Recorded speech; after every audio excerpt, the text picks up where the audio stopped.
To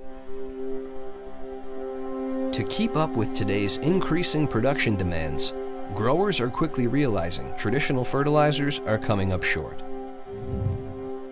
Beyond a single form of sulfur, MicroEssentials with Fusion technology delivers sulfate and elemental sulfur for season-long availability. Early in the growing season, sulfate sulfur provides young plants the nutrition needed for optimal growth. But plants dependent on sulfate sulfur alone are left vulnerable to the yield-robbing impact of leaching. But MicroEssentials is very different. Over time, microbes in the soil more efficiently convert the elemental sulfur into sulfate, continuously supplying the crop throughout the entire season and beyond. Only MicroEssentials with Fusion technology delivers season-long sulfur for steady nutrition throughout the growing cycle, resulting in higher yields and higher profitability. Most of you that haven't seen her, Sierra started last November, I believe, right? November. Okay. And you're a Sierra doctor for 2 more days? Yep. Okay. She gets married on Saturday, so yeah. Okay. With our panel of guests here, Don called us rock stars, I guess, or called you guys rock stars. And I kind of agree. You're kind of experts in your field. And I want to start on the far end over there with Mike Zuzolo from Global Commodity Analytics, Christy Van On. Christy with Van On and Company, you're based in Alexandria, Minnesota. Yep. And Brett Elke with Innovis Agra, and you're in Barrett, Minnesota. So we've got kind of a wide range here. Feel free to ask questions about cattle, about crops. We'll start with the crop side of things first and maybe touch on some of the livestock issues as well. And we'll get started with that. Everybody's been talking. The 80-ton gorilla in the room seems to be the railroad right now and the railroad labor issues. Let's start there. Thoughts? What do you guys think? I'm concerned about basis and what might happen if we have a slowdown or a strike. We've had basis improve regionally in the last few days to a few weeks, and we've got basis that's comparable to what it is in Western Illinois as we get past harvest time. And we certainly don't want to see that go away because that's going to be a big factor in terms of our farm profitability for this year and into next. Yeah, basis is definitely the concern. You're exactly right. And it's not even a short-term basis. This could be a basis issue that kind of lingers for a while, especially if you come in here and you backlog things. And so we know that the strike hasn't happened yet. It might not happen at all, but we're already seeing the effects of it because they're starting to stop loading trains already with the fear that it might stop and get stuck somewhere with a strike. And then you have this product in the middle of nowhere that you can't get it out. And so basis is definitely one of those issues. If I could preach something, it'd be if you have beans that need to go to town at harvest and you're locally around here, like you said, big push already on bean basis. And could it get better? Yeah, we know that we don't have a great crop around here, but you do have those issues lingering about the rail system, about those. And if the beans do have to go to town at harvest, it might be worth looking at it now because they've pushed those bases so hard the last few weeks. And I see 10 over for harvest delivery bean basis.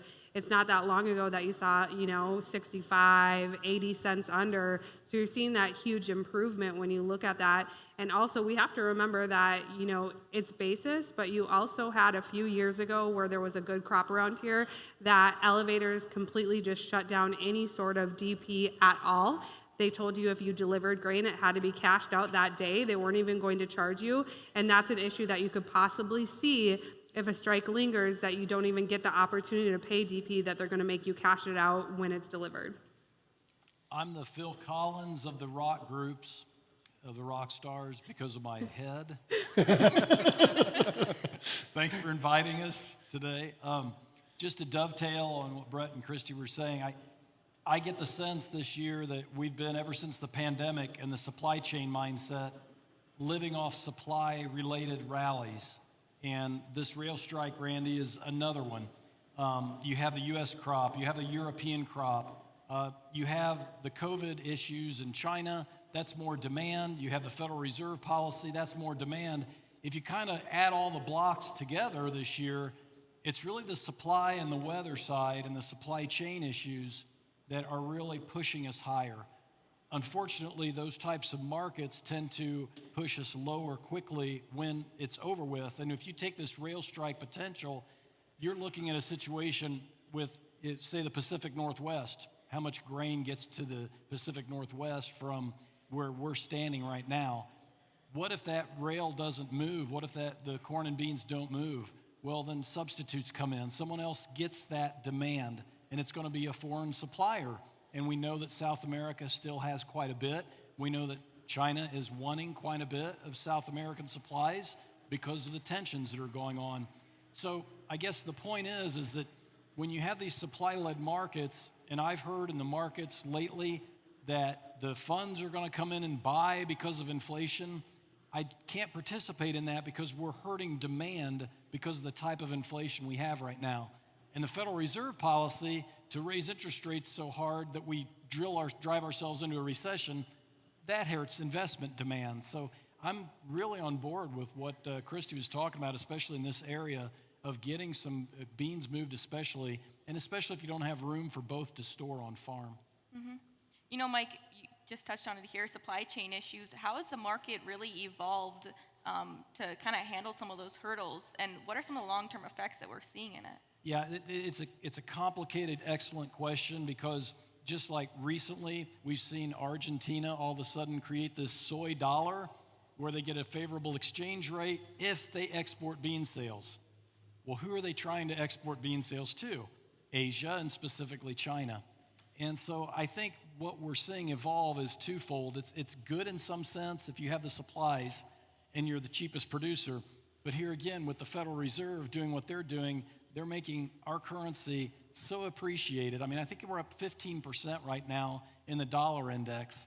And I think this is where the Federal Reserve policy, I think, is going to drive us into a recession along with what's happening in Europe. So I don't see the policies really favorable to agriculture right now when it comes to spurring demand. And so we have to live off some type of supply chain issue.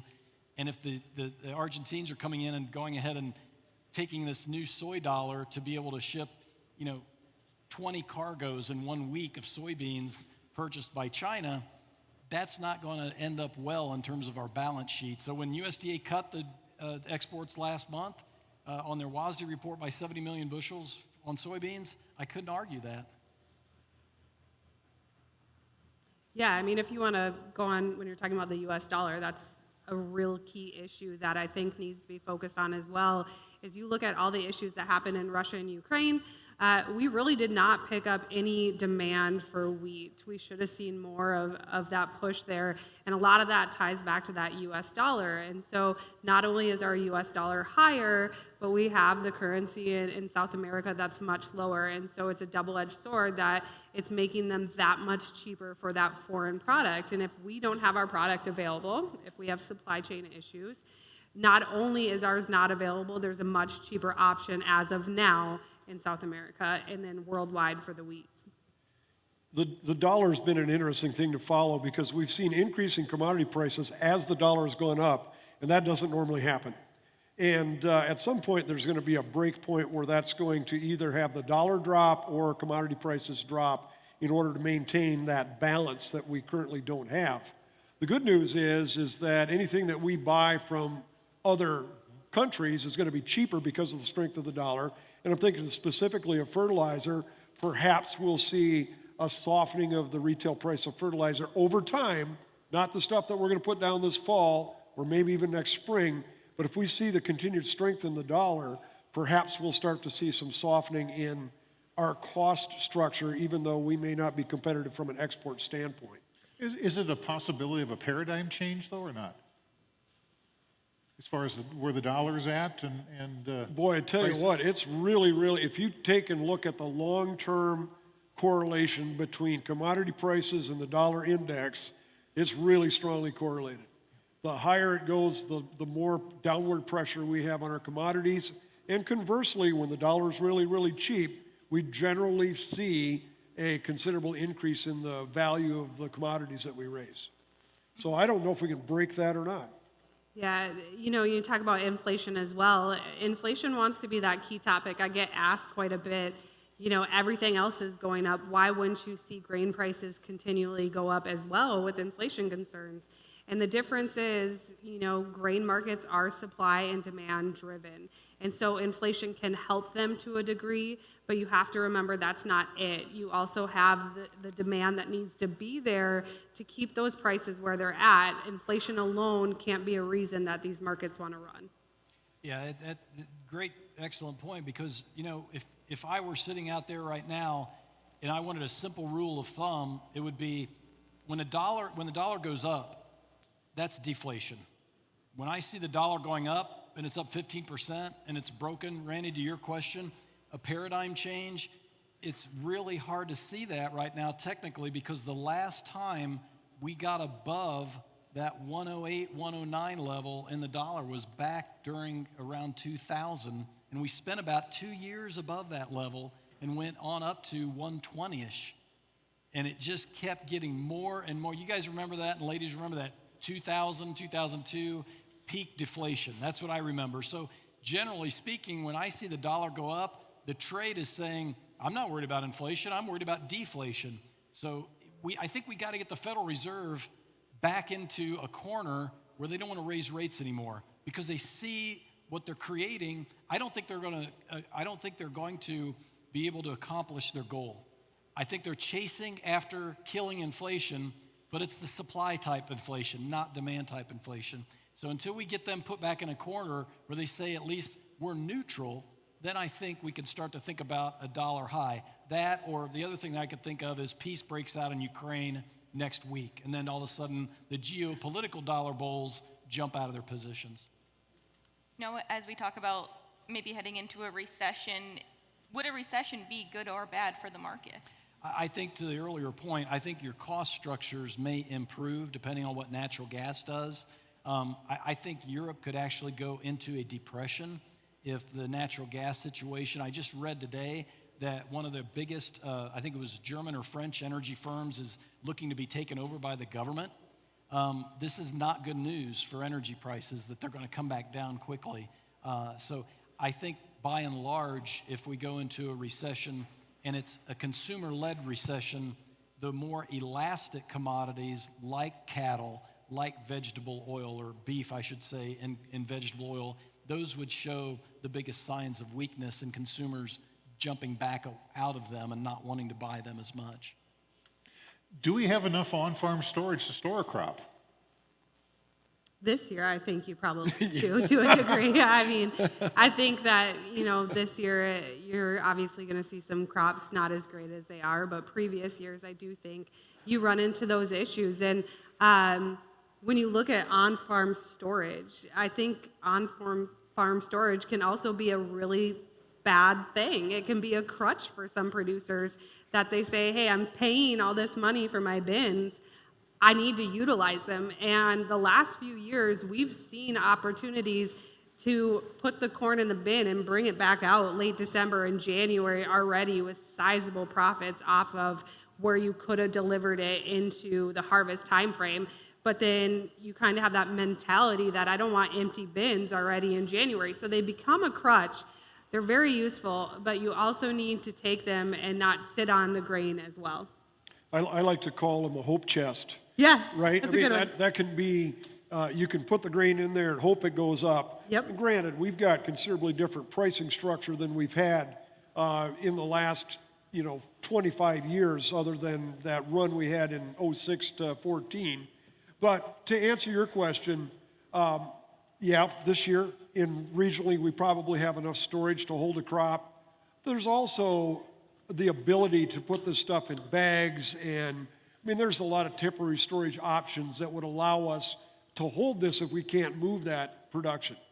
And, guys have become a lot more comfortable using those tools.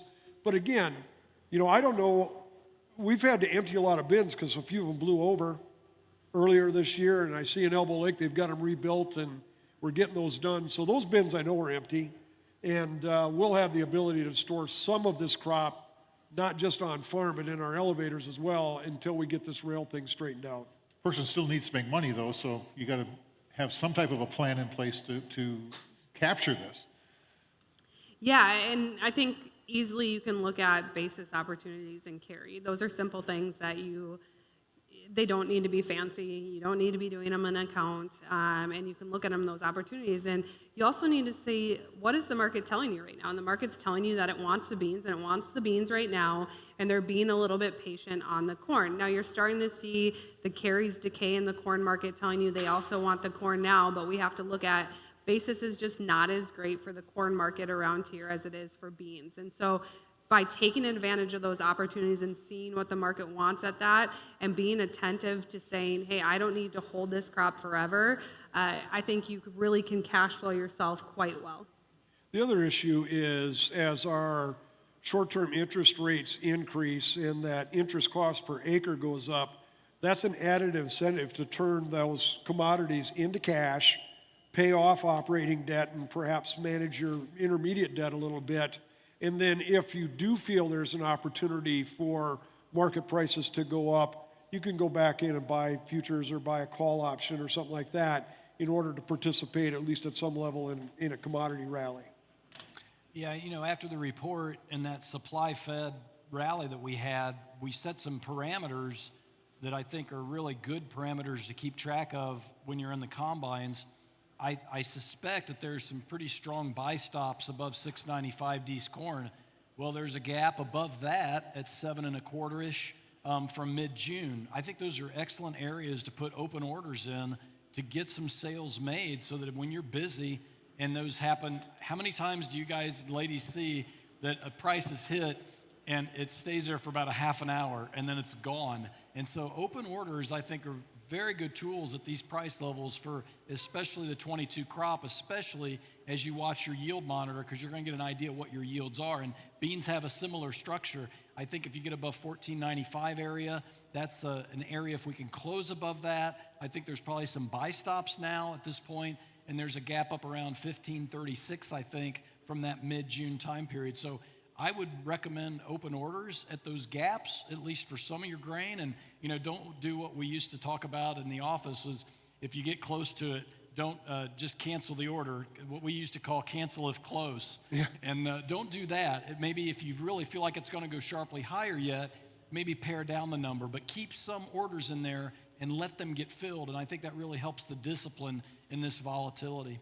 I had a grower tell me one time he made his best sales while he was sleeping. That was in the overnight market. Yeah. A lot of times we'll fill those gaps. Yeah. And we've got guys that are putting a March order in at 732, which is right in the middle of that 730, 735 gap in the March chart. Yeah, And that's a beautiful sale, particularly when we've got basis that we can lock in at, Right. Really historically favorable levels. Yeah, I mean, if you wanted to put an order in and you were working orders, like you said, above $15, I mean, beans got all the way to 1508 in overnight trade the other day, and now we're well off of that. So you have those opportunities to be able to place those orders and work that. And we have to remember that it's not just about corn, beans, and wheat anymore. I wish it was. It would make my job a little bit easier, but a big part of the movement in grain prices these days is fund driven. And so you have to realize that you have a lot of investors looking at a chart and they don't care about the fundamentals of things. And if they see that it's oversold or approaching overbought, they're going to trade that market, and it has a reason to set these back. So we got that really bullish information on Monday for the soybean market, and you wanted to get this pushed higher, and you got it. But the market saw a trade above this 1484 to 1495 trade. And once they saw that, they said, we don't have a whole lot of history here, started to tip some of those indicators, and you brought in a bunch of sellers. I don't think those are farmers selling. I think that's more funds taking advantage of a sharp rally. Speaking of that, with the consumer price index up another 8% again, how much hedge against inflation money comes into this market? Makes a huge difference too, doesn't it? I don't know how real that is, to be honest with you, because I'm not connected to that part of the industry. But I got to think that, if you think that corn, soybeans, wheat, cattle, hogs are a good hedge against inflation, I'm not so sure that that's reality. What do you guys think? I'm of the camp that the big basket commodity buyer is not going to come in, because their biggest signal are the emerging markets. commodities and emerging markets have the similar structure that the investor class says, well, if commodities are going up, then emerging markets are going up. And if emerging markets are going up, commodities will go up. So I'll buy the basket of the index. I think they'll be a lot more particular this time around, Randy, as long as that dollar keeps going higher. And I think they'll stay energy centric because of what we're seeing right now in Europe and in China too. So back to energy. We make nitrogen fertilizer out of natural gas, and our nearby natural gas futures prices are double what they've historically been. How do they compare to the natural gas prices that we're looking at in the future in Europe? How much difference is there between our supply values versus theirs? I think for me, a concern is the fact that you have so many moving parts right now over in Europe, so many concerns. Are you going to see this shut down? What do you see for usage? What do we see here? Every day is a different story coming out of there. I think it added that element of risk that when you want to see these markets, you want to put that premium on because you just don't know what to expect.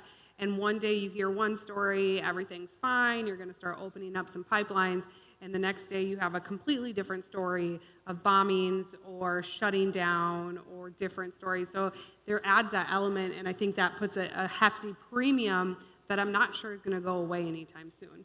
I think the British price was around 11 times higher than the natural gas traded on our exchange, and I think the European was around 6 times higher last time I checked, and that was after a correction that they've seen over there. So are we going to continue to ship liquefied natural gas to help temper that, which will then put pressure on our supply to make nitrogen fertilizer? That's the question I have. Yeah. Well, Because really, this is a two-sided equation, and that is what's it cost us to grow stuff versus what can we sell it for?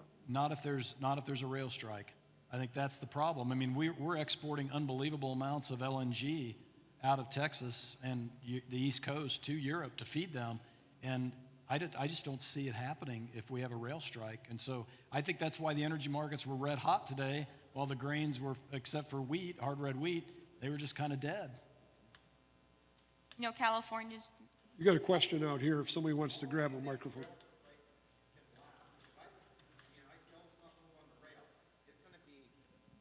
Very short. I mean, because there's going to be people hungry in a week. My guess is we're not going to have a rail strike. It's the threat of the rail strike that's causing the issue, because I would think the administration would step in and do whatever they can do to prevent that shutdown, because that would be devastating. I look at it as that concept of like too big to fail type of a situation that you've already started to see them step in. You've seen the White House make a statement that they're willing to be part of these negotiations. They're willing to make something work. You've seen small parts start to.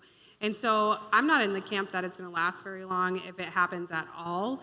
The problem is that if it does happen, how detrimental it will be, even if it's for a short amount of time.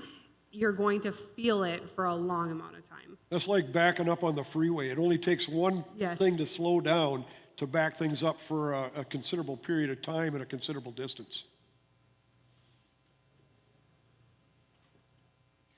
So I wanted to talk back about energy a little bit. So California, you know, they just made the big move to all electric cars.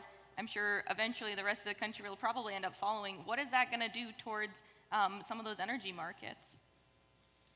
My take, and I'll get into the weeds here a little bit, but very, very quickly and briefly, my take on this market right now is that we have what I would call a new West that has a climate change mindset that they're trying to implement rapidly, and we have a new East led by Russia and China with Iran and Turkey and the other BRIC countries like Brazil and India, who realize they can't live without fossil fuels, and they're pushing back.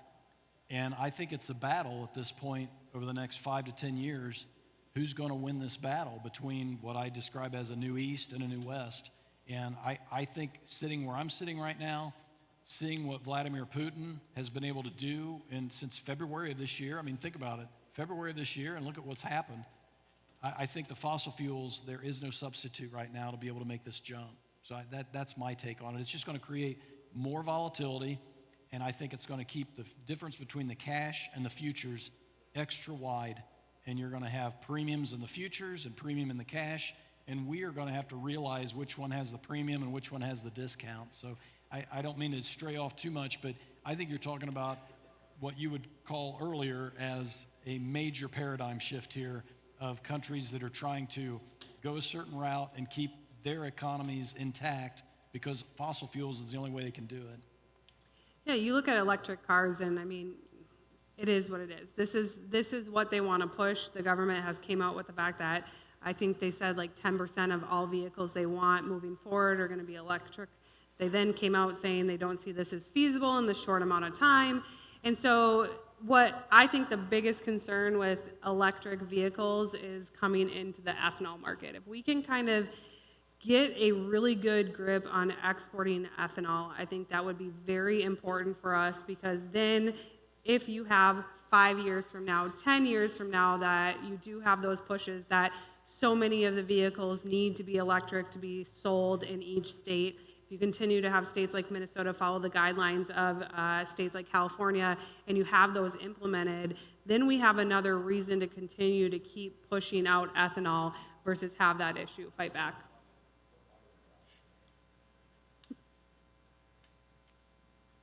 Questions, anybody? Here again. Hang on a second. Ask it again. You think they're going to freeze to death in Europe? Because I heard natural gas is $85 a million BTUs, and I heard some farmers are out cutting trees, preparing for winter already. I think you're very similar to the mid-1930s in Europe right now.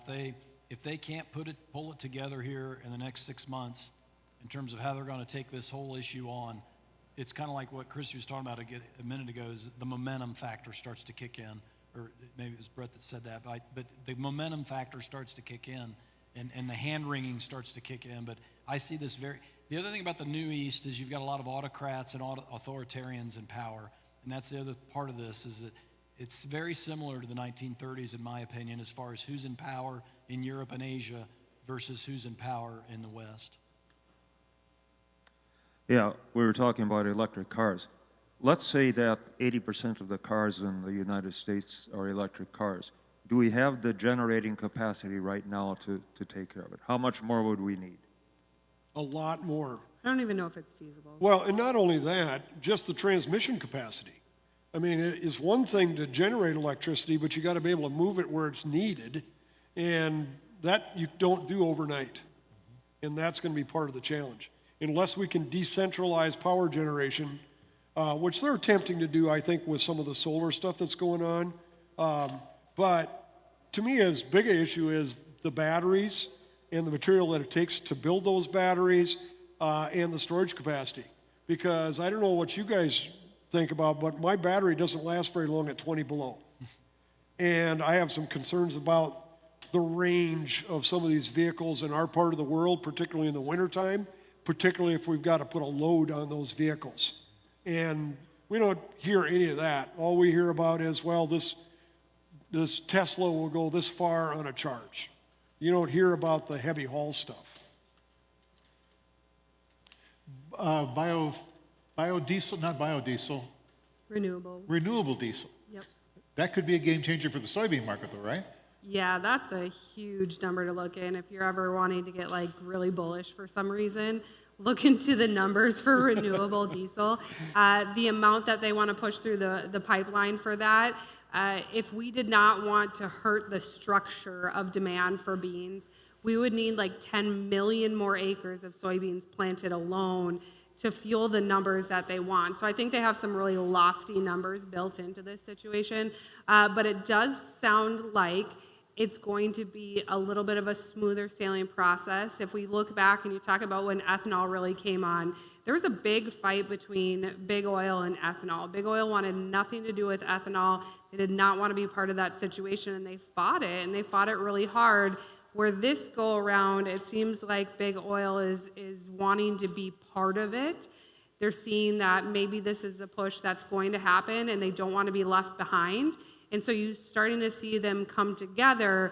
And with that, when you're starting to see big oil take part of it, makes me believe that it's going to happen some way, somehow, and that's going to be a big deal. I also think it gives a unique opportunity for the United States to use beans a little bit more domestically versus being so reliant on our export market, and it would balance things a little bit easier for me, but it's crazy the numbers that are out there for renewable diesel. What do we do with all the extra soybean meal? Yeah, you'd have to ship it. You'd have to Well, find I mean, a way. that's- Argentina is the number one shipper of both oil and meal because of the way they've structured their soybean industry. And now we're going to go and compete head-to-head into that processed soybean meal market against a country that is more dependent on agricultural exports than we are. And they've just gone out and done their soybean currency situation. Yep. And to me, it's like, okay, so there's two halves to the soybean pricing equation. What is meal worth? What is oil worth? If oil is worth this, and we build up a surplus of meal, and we talked a little bit about that at the noon update, is, okay, we're going to see an increase in livestock feeding because soybean meal is going to be cheaper because of all this extra oil that's going into that pipeline. And I don't know. I think that remains to be seen. The hope would be, is if you could get a way to be shipping the meal. But like you said, Argentina has that on lockdown. They also do, when you talk about currency, they also will manipulate your taxes on your products. So they'll come in here and they'll say, hey, we actually need our soybeans to be staying here, or we need our corn to be staying here. We're going to tax your exports more expensive for a certain product because we want it to stay here. So they have that way to kind of manipulate the market. But a lot of our beans go to China, then they process them, then you have that situation.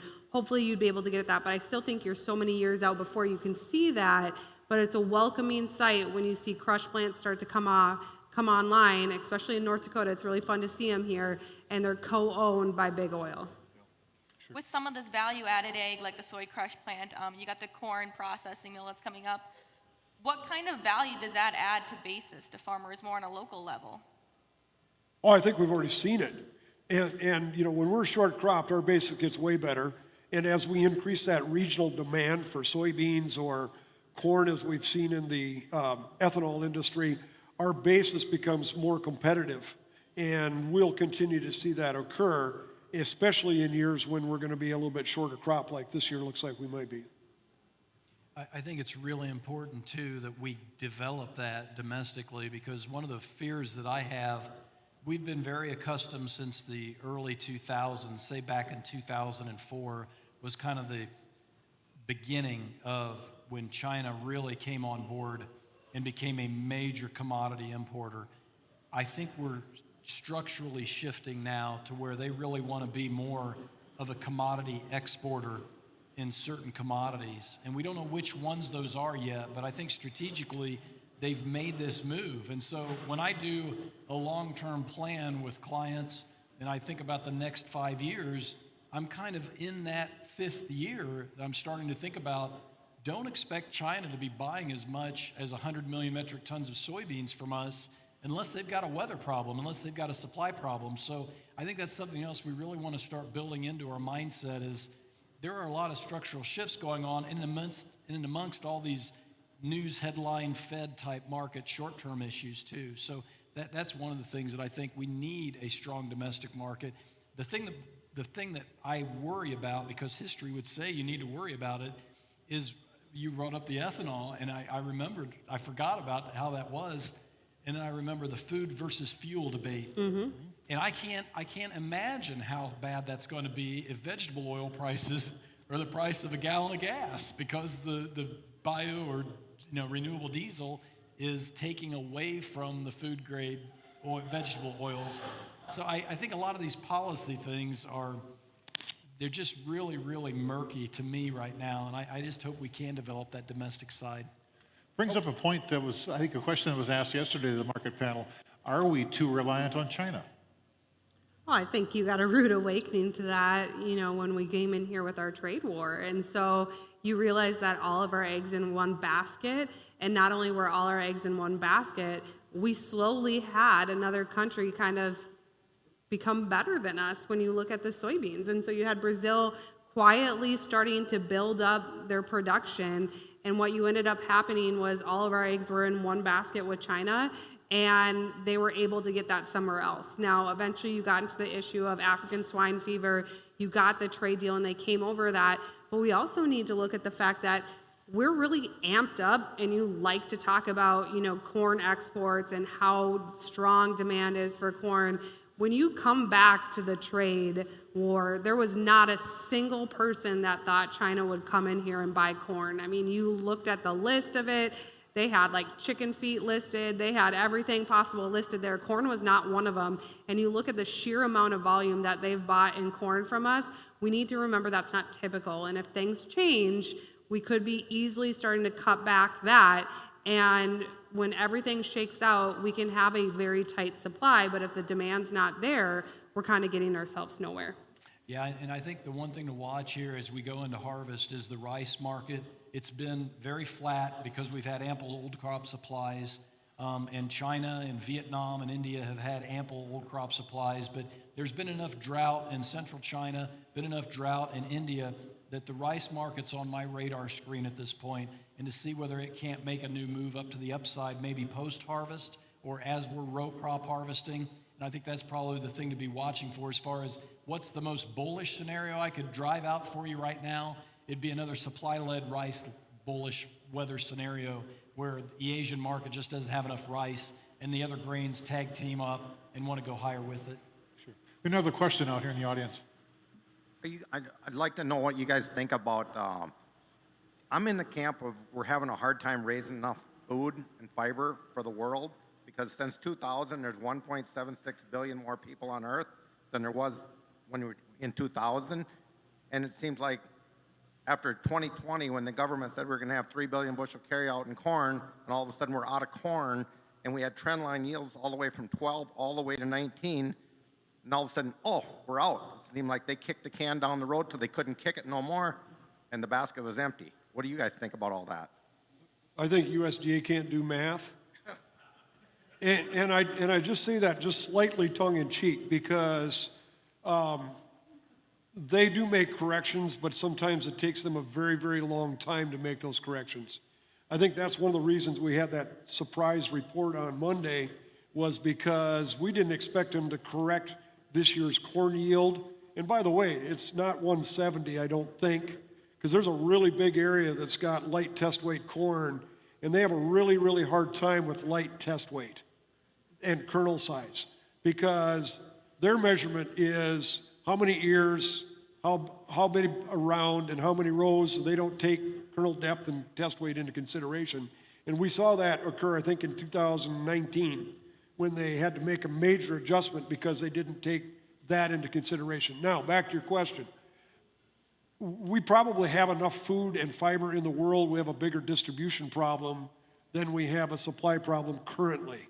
That's not to say that's not going to change with some of the weather challenges that we've had in Europe this summer, domestically this summer, and in China. But, it's in our best interest to make sure that we utilize all the technology, production technology available to maximize our output so that there is enough to go around. I would only add that the populations are starting to peak right around 2040. So I think you've got 10 years of exactly what you're talking about, fighting the battle of meeting the demand that we have out there. But I think in about 10 years, we'll start to see a population shift in some of these big countries that consume a lot. I think the other thing that goes back to, Randy, your point earlier about the panel yesterday talking about China, I think we really have to get our hands around the idea of what they call the China dream, and that is for them to become the major power by 2049, which is their anniversary of their Communist Party. And they're very serious about it. They have strategic plans that go all the way back to, I think, 2012 or 2007, talking about this. And this plan is starting to be more well understood. And they really want to take on the leadership role around the world. And that includes how commodities are distributed. And I sincerely mean that. And if I'm wrong, that's fine. But at least I'm looking at it and not caught by blindsidedness by not looking at it. So that's something I think you really want to start thinking about as far as where's that next China at? Is it the Asia-Pacific Rim, Is it the rest of those other countries that have been so reliant upon China? And if that's the case, then we really need to watch those countries and see where they go from here. Yeah, I'm not a big person on conspiracy theories, and the China dream sounds like one of them, but it's actually real. It's very real. So if you wanted to look into it, you can also look into the Road and Belt Initiative. And what it is it's China trying to create a circle pretty much from China hitting so many countries and back around to China, so they have their grip hold on so many things. And you look at it and you look at their relationship that they have with Brazil.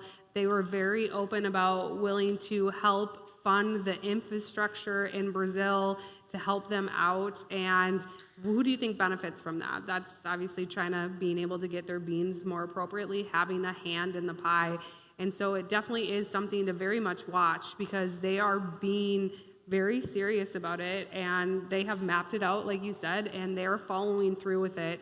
And you look at kind of where they've made some purchases. They've made some purchases of energy facilities throughout, kind of wrapping up to Russia and back around, and that's going to benefit them in the long run and have that grip hold on so many areas. Let's talk about, we got a question back here.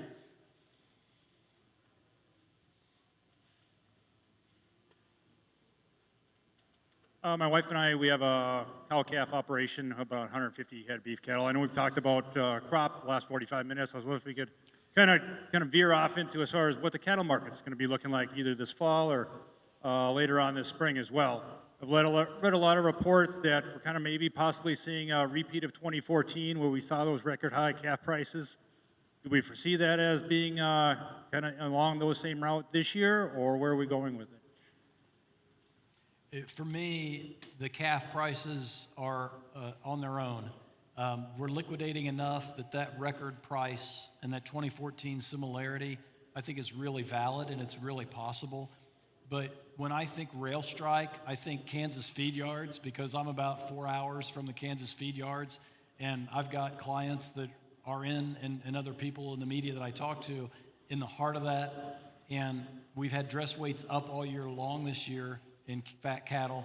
I'm sincerely worried that if this rail strike occurs, that we're going to have a flush and pull marketings forward, and we'll see weights drop, yes, but we're going to see a lot of tonnage go out of those feed yards for slaughter because we're out of grain. I've been told that we have basis as high as $2 over near feed yards. I can't find that anywhere, but last week I was able to find $1.60 over near Hutchinson, Kansas. And so I think the state of Kansas is out of grain at this point, and I think the state of Nebraska is quickly running out of grain at this point. So if we don't have good harvests in our own local area, this rail strike could really hurt us. So I'm really thinking seriously about ramping up fourth quarter marketings, because I've still got these fats above 150. And I think that's not a lot of money, but at least it's in the green. And so that's kind of where I'm at in the short term. Is I really am nervous about Q4 between the supply side already, the weakening demand and the recession. Now you throw a rail strike on top of me. Why not buy some D's puts and put a floor underneath you is what I'm thinking. That's what I was just going to ask. Is it a put strategy, Yeah. to leave that upside open Yeah. and buy December puts or October Right. puts, whatever your marking strategy is then, in order to allow that upside to run, but still lay that floor under it in case we do have those issues? Yeah, I was telling Don before we went on the air, my opinion in the livestock industry at this point, and I've been doing it literally for 26 years. I started as a livestock analyst, and I still have a lot to learn, but the commodity funds make a big difference. And when they're as net long as they are right now in the fat cattle, it really gets my attention. They could go longer like in 2014, but I think you got to feed the bull now, literally, as far as good information. How does drought play into that then? It's all about drought, Randy, because we're coming into a time period where we should be getting freshly harvested bushels. But I have a client, I've got the picture from the client on my phone. The guy is in near Hays, Kansas. He had an ear that you wouldn't put on a bird feeder. You seriously wouldn't put it on a bird feeder. And he said, I'm lucky, at least I've got ears. My neighbor's corn did not even tassel. So I don't know if they're going to have the local supply there to meet the demand. And if they can't get it from Illinois or they can't get it from Missouri, how are they going to feed those cattle? Yeah, and it's the drought, when you look at it, I mean, it covers so much of all the possible areas for those big cattle countries. It starts in North Dakota, works its way through South Dakota, Nebraska. You look at Obviously, Nebraska has some pivots, a good chunk of that is, but it's not the same when they had to run the pivots literally every day. And so you're still not going to see those yields out there. And so it does become that big issue. And to me, the rail strike is such a bigger cattle issue that they're not talking about versus a grain issue. The other thing that, as a feeder calf seller, take a look at LRP as well, the livestock risk protection. I know I got a couple brokers up here that they don't get to benefit from that, but you have to look at both the purchase of that put and the LRP and utilize either a combination of those tools or utilize the one that's going to provide you with the lowest cost. So don't be afraid to take a look at that livestock risk protection as well.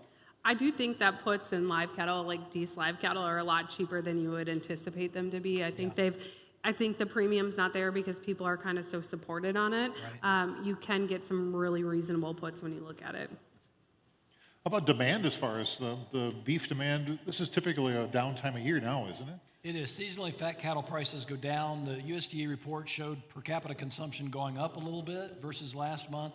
They took the pork per capita consumption down. That's good for the cattlemen. They took the beef exports, pretty much remained the same, but they took the pork exports down. So I think you're going to see, as you get into the 2023 calendar year, probably hogs play a more specific role in how high cattle can go. And that goes right back to China. That goes back to their pork supplies and how much we back up here domestically, and that goes back to the recessionary fears. How much does the poultry supply issue impact those beef and pork prices? Because the retail value and the cost of poultry is double to triple what it was prior to the avian influenza situation. It was very fortunate for us that the avian influenza really affected the egg market more than the chicken market, but as far as the meat market, but the chicken breasts were sky high, and so I think you had some consumption jump over into beef and skip over pork. That'd be my view. As we start winding down here and coming up to the hour, we've covered a lot of topics, and there's a lot that we also didn't get to. Where do you go, or where do you recommend some farmers and ranchers, producers can look to for what's happening in the markets? Globalcomresearch.com. Sorry, I had to do it. I'm sorry. I hope you don't mind. Yeah. Hope you give your VanOnenCompany.com. You give your website. Yeah. I've got a website, but it's a dead site. It's just so that it's there because we work in the planning process more, and that's more hands-on. But to me, I'm an evangelist for planning, and that means understanding your cost of production, build an old crop marketing plan, build a new crop marketing plan, but make sure that you have a comprehensive viewpoint of everything that needs to go into that with price targets and seasonality in both futures and basis Yeah. as a part of that. You're talking with your hands again. I'll build off that as well. If you're locking in some inputs right now for next year, fuel, fertilizer, all of that, Deese corn for next year is at some pretty decent levels. When you're looking at 630-ish level, we have to look back. I mean, your chances to lock in this price this far ahead is not something that's typical. And just make sure that if you are locking in those really, really high inputs, you're doing some form of marketing along the way, at least putting some bottoms in it. I don't want to sound like a broker because I prefer cash or HTAs right now, so that's not what I'm saying. But if you aren't in the mindset of wanting to sell at the elevator, the board now has short-dated options that you can use and get protection cheaper. Let's say get protection through at least February when crop insurance is generated for next year. And I think that's going to be a key. Once you get to February, it's going to be a little bit easier for risk management as long as we're at these lofty prices, but definitely be looking in them going hand to hand. And there's a lot of economic concerns, a lot of global situations that can shift this market and surprise us and catch everyone leaning. And if you locked in your high inputs and you're not doing some of your marketing along the way, it gets you a little bit backwards in a quick fashion.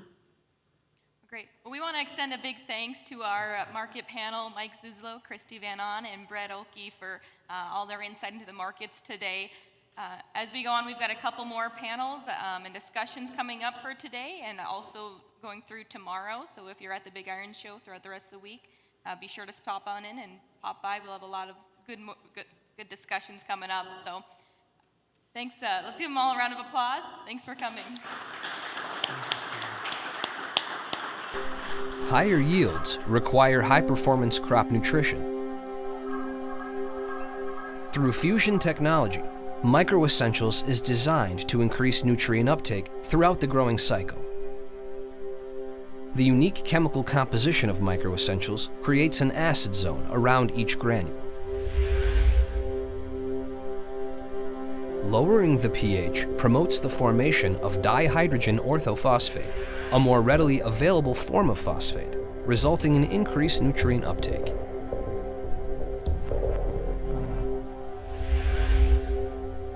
With MicroEssentials SZ, plants more efficiently take up zinc because each nutritionally balanced granule delivers zinc evenly across the field. MicroEssentials also contains small elemental sulfur particles designed for faster oxidation to sulfate and increased uptake. The proof is in the performance. Research shows that plants take up nutrients more efficiently with MicroEssentials compared to traditional fertilizer blends, resulting in higher yields and higher profitability.